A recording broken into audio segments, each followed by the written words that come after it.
Hello everyone, welcome back to the IndieGeekGuy channel, and today I'm going to be talking about In Search of Tomorrow, a documentary that looks through the 1980s filmmaking world of science fiction. Now, full disclosure, first things first, I was a backer of this documentary. I put money down for it to get made, so naturally I have a vested interest in A, it being good, and B, other people discovering it and seeing it. My name is in the credits. It starts with an M, so it's quite a long way down, but when you do get to the M's, it's pretty high up, which is nice. But yeah, I put money down on this thing getting made, so naturally I have an interest in it doing well, being good. So I just thought I'd let you all know that first. So if you have completely no idea of what the In Search of documentaries are, they are focused on the 1980s as of right now, and they have been covering filmmaking within that era. They have done horror, I believe they've done action, and In Search of Tomorrow covers science fiction. And it goes across the entire 1980s. The way that the documentary is structured is,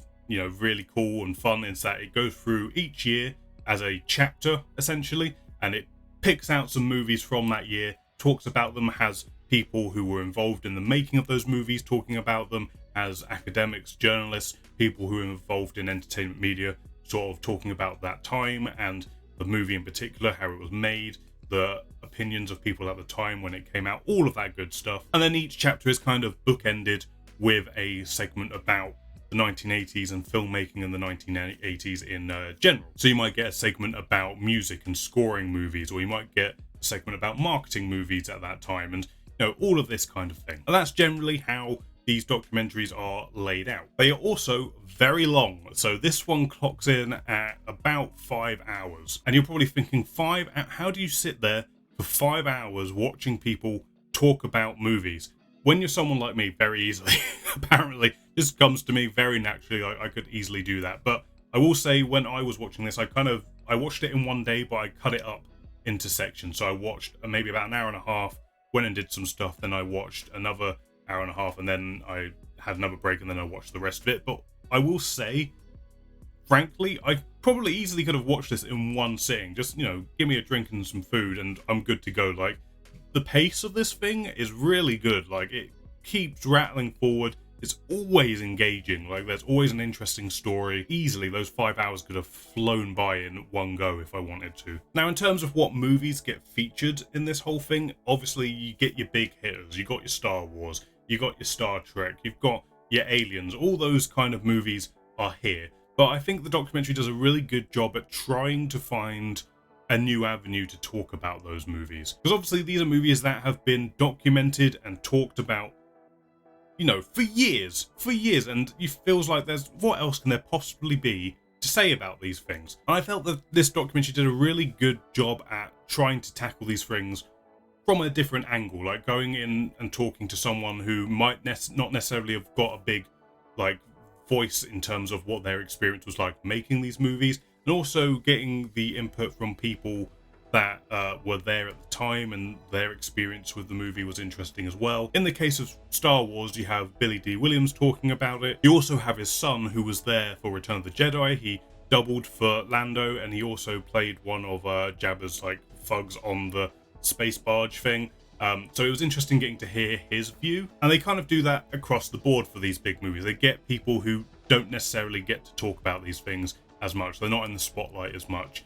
And they find a new avenue to talk about them. Although I will say there were a couple of these bigger movies, like Back to the Future, for instance, which I love. I feel like I've heard pretty much every possible story from behind the scenes of Back to the Future. And in the case of this documentary, it was information that I'd already heard, although I never get tired of hearing it.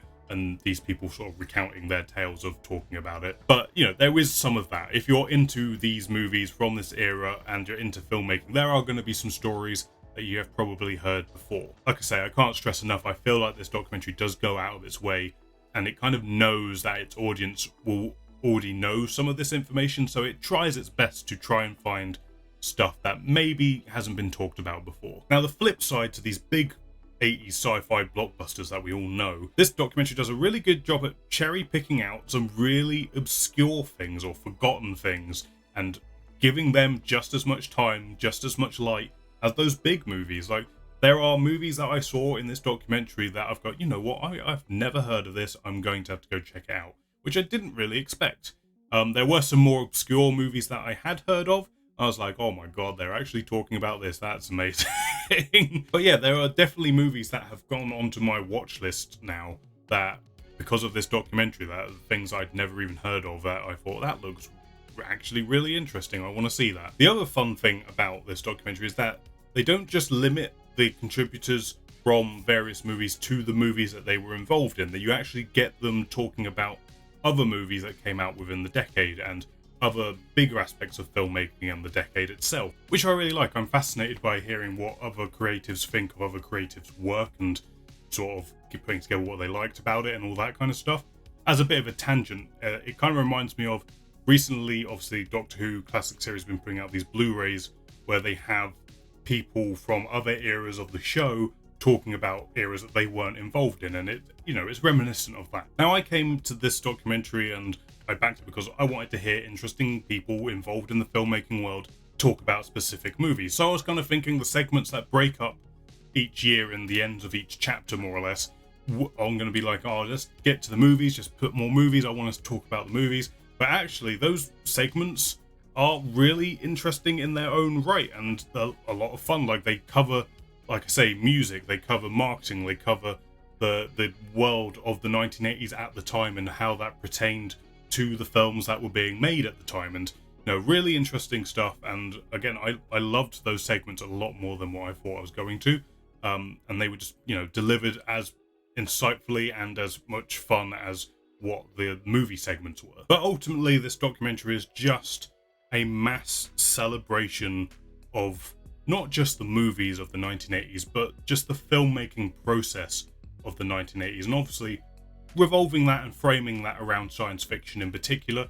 But it is just a big celebration of all of it, and also talking about how things that were made in the 80s pertain and draw direct lines to what's happening now. And if you're anything like me, who love hearing stories about filmmaking, have a particular love for the 1980s and the movies that were coming out at that time, this is going to be so far up your street, you might just move in. But yeah, it's a good time. It's, like I say, for 5 hours, it has a fair old pace to it that you just, you don't get bored. If you're interested in this stuff, you will not get bored whilst you're watching this. Because everything is, even though they do talk about some very serious stuff that was happening and how that affected filmmaking, they always seem to be talking about this as fun and escapist and just the joy of being creative, and that really just rubs off on you as you're watching it. So I would fully encourage you to go and find this documentary and watch it. If you can get hold and buy a Blu-ray, go and do that. I'm assuming, much like their In Search of Darkness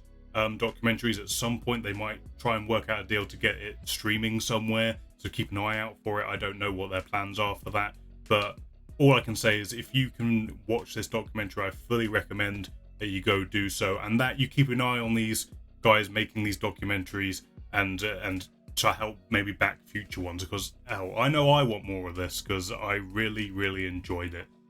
So yeah, I can't recommend this documentary highly enough. If you're into filmmaking, if you're into science fiction, if you're into the 1980s, any one of those three things, there's something in this documentary for you. Thank you for watching this video, guys. If you enjoyed it, please hit the thumbs up button. It helps me know you liked it, helps get seen by more people, all that good stuff. Also, consider subscribing so you don't miss any future videos. That's reviews, reactions, gameplay, all of that fun stuff. If you want to see it, make sure you subscribe. Other than that, thank you for watching.